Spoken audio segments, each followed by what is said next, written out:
মানুষ না মেশিনও না, মিচেল স্টার্ককে সরাসরি রক্তমাংসের দানব বলা যায়। তিনি যেদিন ঝড় তোলেন, প্রতিপক্ষ সেদিন খড়কুটোর মতো উড়ে যায়। বাংলাদেশেরও তাই হয়েছে। বাংলাদেশের ব্যাটিং লাইন আপ এক স্টার্কই তছনছ করে দিয়েছে। স্টার্কের রান আপটা চিতাবাঘের মতো। দুর্দান্ত সব ইয়র্কারের পাশাপাশি পিকচার পারফেক্ট আউটসুইঙ্গারের মাধ্যমে ব্যাটারদের বিভ্রান্ত করা তার প্রিয় কাজ। তার তুখোর গতি ব্যাটসম্যানদের বুকে কাঁপুনি ধরিয়ে দেয়। স্টার্ক বলকে দুই দিকেই সুইং করাতে পারেন। অস্ট্রেলিয়ান ক্রিকেটে মিচেল জনসনের সোনালী সময়ে মিচেল স্টার্কের আগমন ঘটে। জনসনের বিদায়ের পর তিনি হয়ে ওঠেন অস্ট্রেলিয়ার পেস ব্যাটারির সবচেয়ে বড় ভরসা। ওয়ানডে থেকে টেস্ট সবখানে স্টার্ক গতির ঝলক দেখিয়েছেন। বয়স 35 পেরিয়েছে, কিন্তু গতির সঙ্গে কোনো আপোষ নেই। টেস্ট ক্রিকেট ইতিহাসের সর্বোচ্চ গতির বলটা স্টার্কের। টেস্টে বাঁহাতি বোলারদের মধ্যে সবচেয়ে বেশি উইকেট তার। ওয়ানডেতে তিনি আরো দুর্ধর্ষ পারফর্মার। মঞ্চটা যত বড়, স্টার্ক ততই অপ্রতিরোধ্য। ওয়ানডে বিশ্বকাপের সবচেয়ে বেশি উইকেট শিকারীদের তালিকায় তার নামটা আছে। 2015 ওয়ানডে বিশ্বকাপে হয়েছিলেন ম্যান অফ দ্য টুর্নামেন্ট। ক্যারিয়ারে মাত্র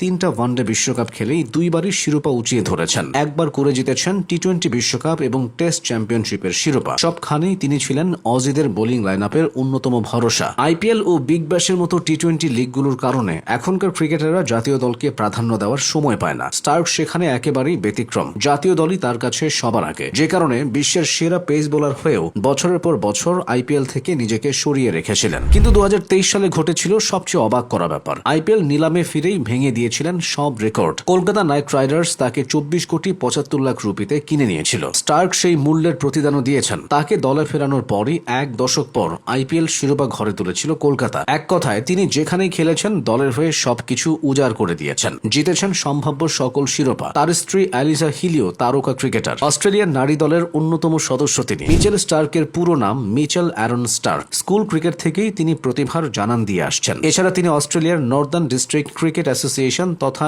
এনডিসি এর ক্রিকেটার হিসেবেও খেলেছেন। এরপর ধীরে ধীরে পেশাদার ক্রিকেটে স্টার্কের পথ চলা শুরু হয়। অস্ট্রেলিয়ার ঘরোয়া ক্রিকেট লিগ শেফিল্ড শিল্ডে খেলার মাধ্যমে তিনি জাতীয় পর্যায়ে নজর কাড়েন। 2008-9 মৌসুমে নিজ শহর নিউ সাউথ ওয়েলসের হয়ে ওয়েস্টার্ন অস্ট্রেলিয়ার বিপক্ষে শেফিল্ড শিল্ডে তার অভিষেক ঘটে। এরপর সাফল্যের ধারাবাহিকতায় পরের বছর লিস্ট এ ক্রিকেটেও তিনি অভিষিক্ত হন। 2009-10 মৌসুমের ফোর্ড রেঞ্জার কাপে নিউ সাউথ ওয়েলসের হয়ে তিনি অন্যতম সেরা পারফর্মার ছিলেন। তখন তার সতীর্থ ছিল বর্তমান অস্ট্রেলিয়া দলের আরেক তারকা পেসার হ্যাজেলউড। ঘরোয়া ক্রিকেটে নজর কাড়া বোলিং এর পর জাতীয় দলেও চলে আসেন খুব দ্রুতই। 2010 সালে ভারতের বিপক্ষে ওয়ানডে দিয়ে আন্তর্জাতিক ক্রিকেটে তরুণ স্টার্কের পদচারণা। বাকি গল্পটা শুধুই ইতিহাস লেখার রূপকথার মতো সাজানো। 2011 সাল থেকে টেস্ট ক্রিকেটে খেলছেন তিনি, সময়ের হিসেবে যা এক যুগেরও বেশি। তবে উপমহাদেশের ক্রিকেটারদের মতো সিরিজের পর সিরিজ বা ম্যাচের পর ম্যাচ তিনি খেলেন না। ওয়ার্কলোড ম্যানেজমেন্ট বিবেচনায় গুরুত্বপূর্ণ সিরিজ বা টুর্নামেন্টকেই নিজের সেরাটা দেওয়ার জন্য বেছে নেন। এই পরিকল্পনায় বেশিরভাগ ক্ষেত্রেই তিনি সফল। অস্ট্রেলিয়ান ক্রিকেটাররা মাঠে যেমন চ্যাম্পিয়ন, মাঠের বাইরেও চ্যাম্পিয়ন। স্টার্কও তার ব্যতিক্রম নন। 36 বছর বয়সে ক্রিকেটের প্রায় সকল শিরোপাই তার জেতা শেষ। হয়তো কয়েক বছরের মধ্যেই সব ধরনের ক্রিকেটকে বিদায় বলবেন, তবে তারকায় ঠাসা অজিদের মধ্যে তার নামটা সবসময় আলাদাভাবেই উচ্চারিত হবে।